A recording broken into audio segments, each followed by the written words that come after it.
नमस्कार, आप देख रहे हैं न्यूज 31 उत्तराखंड। मैं हूं आपके साथ नैना। चलिए शुरू करते हैं बागेश्वर बुलेटिन एक नए अंदाज में।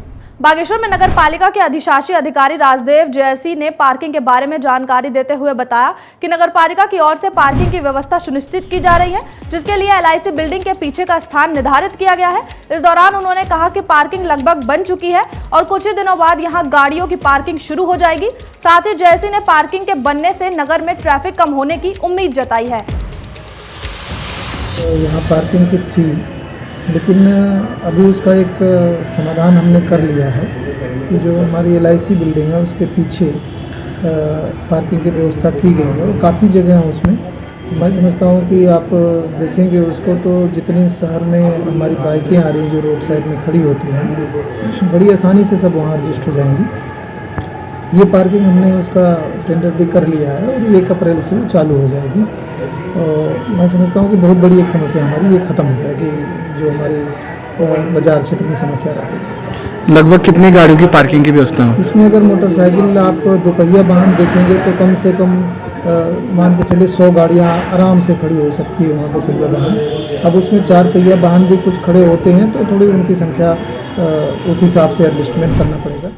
बागेश्वर में कोविड वैक्सीनेशन का काम लगातार जारी है। इस दौरान पुलिस अधीक्षक अमित श्रीवास्तव ने बताया कि पुलिस विभाग के सभी कर्मचारियों को सेकंड वैक्सीनेशन की डोज लगाई जा रही है। वहीं उन्होंने सभी पुलिस कर्मियों के स्वस्थ होने की बात कही है। इस दौरान पुलिस अधीक्षक ने वैक्सीनेशन को सुरक्षित बताया है। साथ ही उन्होंने सभी लोगों से वैक्सीनेशन लगाने की अपील की है। और जो मेरी क्वेरीज थी वो यहाँ लोकल जो हमारे डॉक्टर्स हैं, एक्सपर्ट्स हैं और जो हमारे आशा कार्यकर्ता हैं, सभी लोग इस चीज़ को ब्रीफ कर रहे हैं, कॉन्फिडेंस दे रहे हैं कि किसी प्रकार की घबराने की आवश्यकता नहीं है। पिछले भाई डोज लगने के बाद ऐसा कोई रिएक्शन बहुत ज़्यादा नहीं हुआ था, इसलिए कोई घबराने की ज़रूरत नहीं है। और सभी से अनुरोध है कि इस चीज़ को कंफर्टेबल तरीके से खुशी के साथ इसको अपनाएं, लगवाएं और कोई घबराहट ना हो। किसी में भी कोई संशय है तो यहाँ पे जो मेडिकल टीम है उससे आकर के अपने क्लियर क्वेश्चंस को कर सकते हैं। बागेश्वर के 7 गांव की होली अब नई पीढ़ी के पलायन को रोकने में भी मददगार साबित हो रही है। आपको बता दें कि कई दशक पहले इस गांव में बैठकी होली के गीतों के गायन की शुरुआत बाबा बागनाथ के मंदिर में गाकर करते थे, लेकिन पलायन के बाद यह सिलसिला छूट गया। वहीं अब नई पीढ़ी के युवाओं ने स्वरोजगार को अपनाकर अपनी इस प्रथा को फिर से जीवित कर दिया है। आपको बता दें कि पिछले 4 सालों से कोतवाल गाँव, कांडे, लोहाना, खाड़ी, झाड़कोट, पनेर गाँव और थापला के युवाओं ने बैठकी होली के गीतों के गायन की शुरुआत की है। इसके बारे में ऐसा है कि पहले आज से लगभग 50-55 साल पहले तक यहाँ प्रतिवर्ष होली आया करती थी, लेकिन बीच में बंद हो गई, कतिपय कारणों से बंद हो गई होगी, उसकी डिटेल जानकारी हमें भी नहीं है। लेकिन वर्तमान में पिछले 3 साल से ये 4था साल है कि हम यहाँ पर होली लेकर आते हैं और सभी लोग बड़े उल्लास से, मतलब अच्छी विचारों से यहाँ आते हैं और होली करते हैं। आपका नाम? मेरा चंद्रशेखर पाठक नाम। हमारे बागेश्वर में होली का ये जो आगमन हुआ है, सतराली की होली का, ये ऐसा जो हमने सुना है कि लगभग 50-60 साल पूर्व में यहाँ पर सतराली से बराबर होली शिवरात्रि के दिन आती थी, लेकिन बीच में कतिपय कारणों से वो बंद हो गई। तो अभी वहाँ के नवयुवकों ने एक ये नया बीड़ा उठाया कि हम अपनी संस्कृति का संप्रेषण करें, आपस में अपनी एक दूसरी संस्कृतियों को जानें। इस हेतु फिर से उन्होंने बीड़ा उठाया और विगत 4 वर्षों से बागेश्वर में सतराली की होली आ रही है। सतराली नाम से ही पता चल जा रहा है कि हमने 7 गाँव के समूह को सतराली कहा गया है। लगभग प्रत्येक गांव से 1-1, 2-2 लोग करके यहाँ पर इकट्ठे हुए और बड़े धूमधाम के साथ ये लोग उल्लास के साथ यहाँ पर आए हैं। मैं समग्र बागेश्वर की जनता की ओर से अपने सतराली के समग्र होलियारों का हार्दिक अभिनंदन और स्वागत करता हूँ। आशा करता हूँ कि हमारी जो होली समरसता, उत्साह, उमंग और उत्कर्ष का पर्व है, ये सभी के बीच में सद्भाव और सहअस्तित्व की भावनाओं को प्रकट करेगा और हमारी संस्कृतियों का संप्रेषण होगा। और बड़ी एक विशेष बात यहाँ पर देखने को मिल रही है, होली हम भी करते हैं, हमारे बागेश्वर की होली का भी तर्ज यही है, लेकिन ये लोग और पसार करके और बिठा करके उस होली को गा रहे हैं। तो हम लोग कुछ नया सीख रहे हैं और संभवतः हम कोशिश करेंगे अगली बार से कि हम लोग भी यहाँ पर होली प्रस्तुत करें कि वो भी हमसे कुछ सीखें, तो हमारी संस्कृति का संप्रेषण हो। पुनः शिवरात्रि के अवसर पर समस्त होलियारों का और समग्र जनता का हार्दिक अभिनंदन। होली जैसा इंग्लिश का शब्द है, होली माने पवित्रता, तो इसमें मनुष्य जो है अपने पिछले बुराइयों को त्याग करके इसमें नया आयाम जोड़ते हैं और हम नए युवाओं को हम इस होली का महत्व समझाते हुए एकता, अखंडता की भावना इसमें व्यक्त होती है।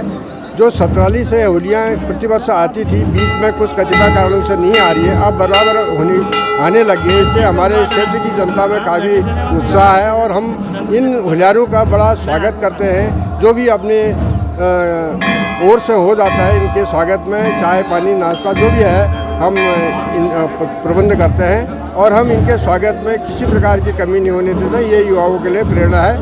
भविष्य में भी इस प्रकार की जो विचारधाराएं हैं वह जीवित रहें, इसी उद्देश्य से हम इसको मनाते हैं। और आने वाले भविष्य के लिए या जो सतराली से होलियाँ आती हैं वो उनको हम अपनी ओर से शुभकामनाएं प्रेषित करते हैं।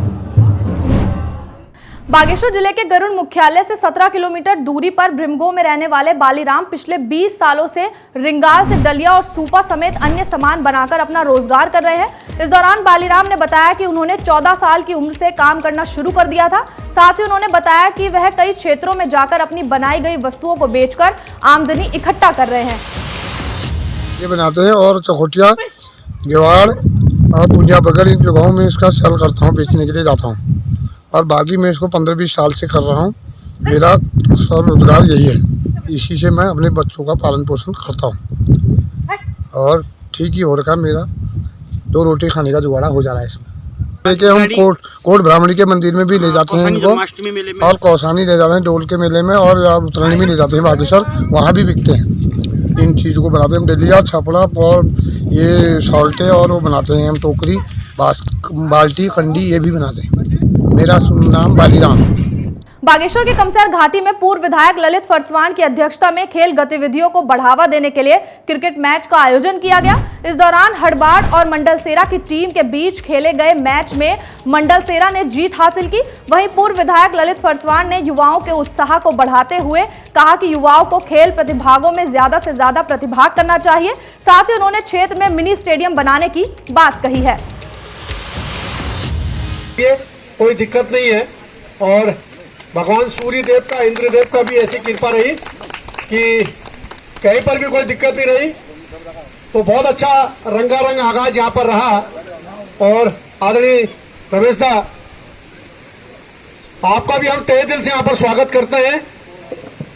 मैं शुरुआत करी दी थी हमने कहा तो मैं आयोजक मंडल को बहुत बहुत बधाई देना चाहता हूँ कि आप सब लोगों ने बहुत बढ़िया क्रिकेट का आयोजन यहाँ पर करा और आज बच्ची गांव की टीम और मंडलसेरा की टीम यहाँ पर खेल रही है, हड़बाड़ की टीम यहाँ पर खेल रही है और दोनों टीम के टीम कैप्टन उपस्थित थे।